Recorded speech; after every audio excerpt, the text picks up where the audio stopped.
It is Sunday the 26th of September 2021. I'm here in front of the Unitarian Church of Montreal protesting against Unitarian Universalist clergy abuse and other Unitarian Universalist injustices, abuses, and hypocrisy, including the cover-up and denial of clergy sex abuse that includes what the Unitarian Universalist Association's Canadian attorney, Stikeman Elliott Barristers and Solicitors defamation lawyer, aptly described as such despicable crimes as pedophilia and rape in a cease and desist demand letter that he had me served with in June of 2012, falsely accusing me of the criminal act of blasphemous libel for blogging about such despicable crimes as pedophilia and rape committed by what he called certain Unitarian Universalist ministers or ministers of the association. Two separate cease and desist demand letters. It's interesting because the only Unitarian Universalist who I had specifically described as a pedophile rapist was one Richard Buell of First Parish Norwell. And he was not a Unitarian Universalist minister.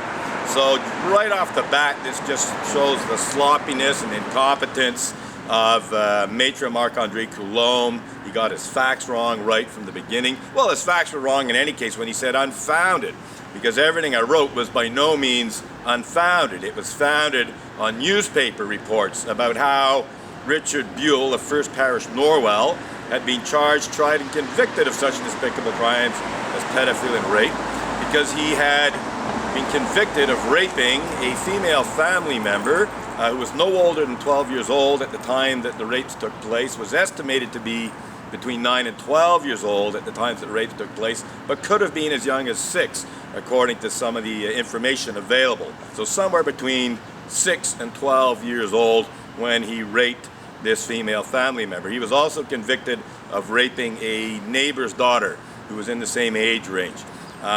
So that's a pedophile rapist if ever there was one. There was also Reverend Mac Wallace Mitchell of the Unitarian Universalist Church of Westboro, Massachusetts, also Northborough. He served 2 churches.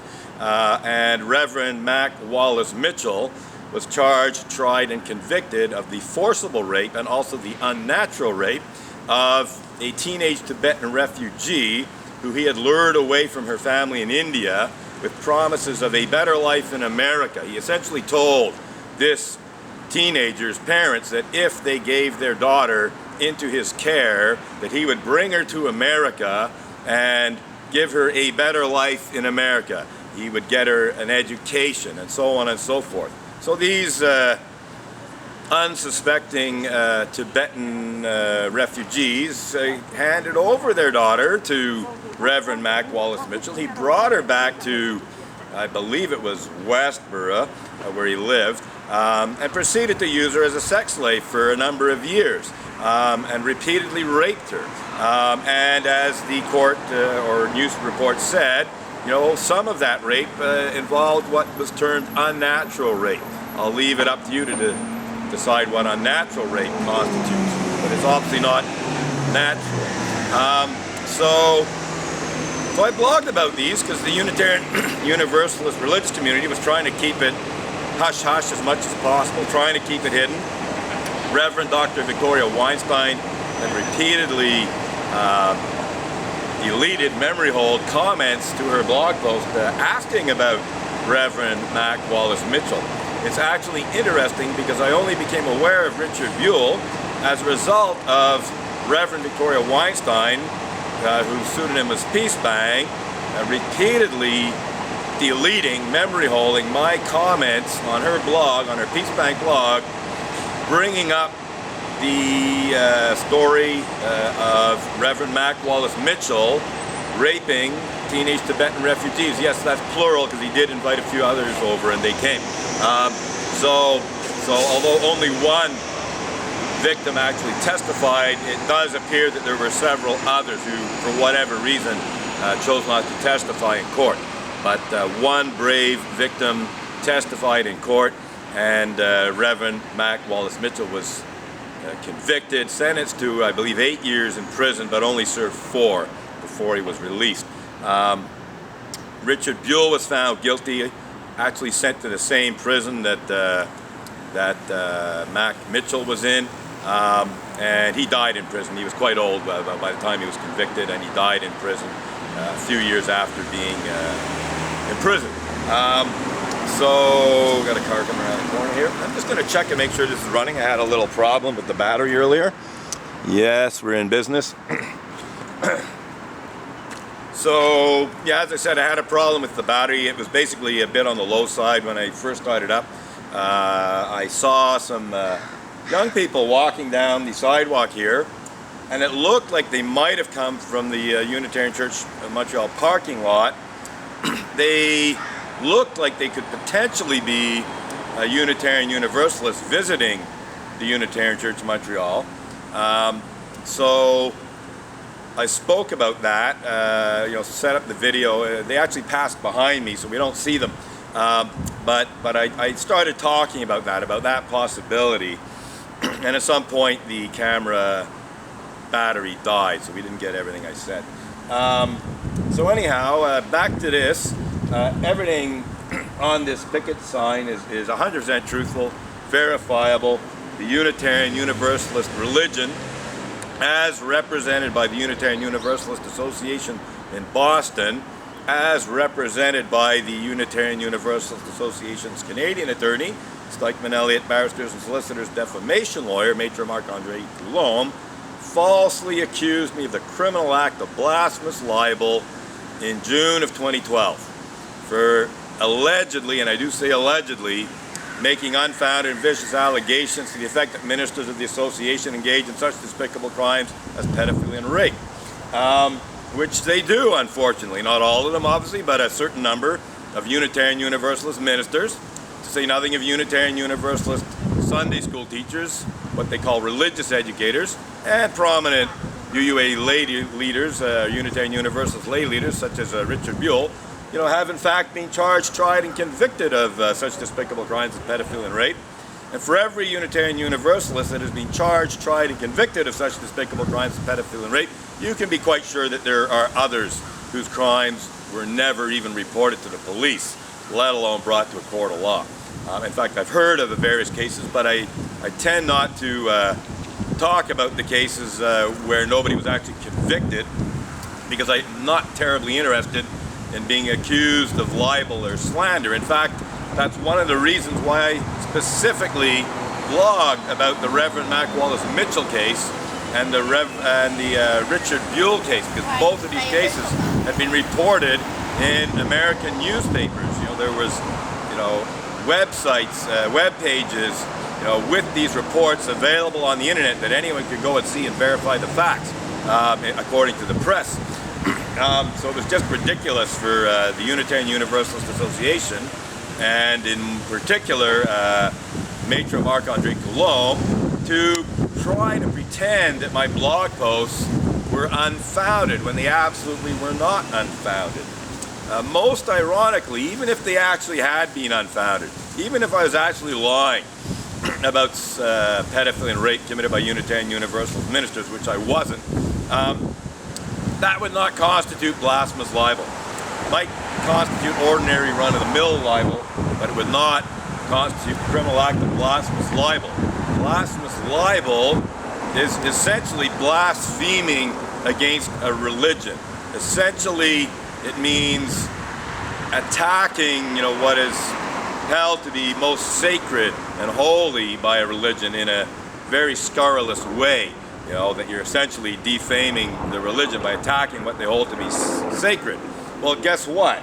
By falsely accusing me of blasphemous libel for blogging about such despicable crimes as pedophilia and rape committed by certain Unitarian Universalist ministers, the Unitarian Universalist Association and Stikeman Elliott Barristers and Solicitors defamation lawyer Maitre Marc-André Coulombe effectively deemed such despicable crimes as pedophilia and rape to be sacred and holy to Unitarian Universalism, at least when they're committed by certain Unitarian Universalist ministers or ministers of the association. So that was a gigantic gaffe on the part of the Unitarian Universalist Association. I'm still waiting for them to formally retract that false accusation. I'm still waiting for them to publicly apologize for that accusation. I'm still waiting for them to disclose the truth about just how many Unitarian Universalist ministers and Sunday school teachers are in fact guilty of committing such despicable crimes as pedophilia and rape. I'm still waiting for those things to happen. They're stubbornly refusing to admit any wrongdoing whatsoever. But this is typical of the two-faced hypocrisy that I've encountered in the Unitarian Universalist religious community. I'm just going to check the time on this video here. So 10 minutes, 40 seconds.